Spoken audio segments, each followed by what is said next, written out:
નમસ્કાર, શ્રી અંધ વિદ્યાર્થી ભોજ વિસાવળ. આજે આ અંધ બાળકોને જે ભોજન છે તે રતિલાલ ગોરધનભાઈ રૂપાણી જેઓ બોમ્બેની અંદર વસવાટ કરે છે, તો એમના આ પુણ્યતિથિ નિમિત્તે ભોજન રાખેલું છે. તો આપણે સૌ પરમ કૃપાળુ પરમાત્માને એવી પ્રાર્થના કરીએ કે રતિલાલભાઈને આત્માને શાંતિ અને સદગતિ મળે, ઈશ્વરનો દિવ્ય ધામ મળે અને એમનો પરિવાર સતત ઉત્તરોત્તર પ્રગતિ કરતા રહે.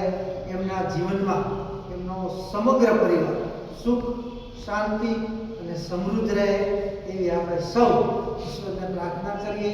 આજનું ભોજન જિગ્નેશભાઈ કોટેજા હસ્તક છે, તો આ ભોજન લેતા પહેલા સૌ પ્રાર્થનાથી શરૂઆત કરશું. ઓમ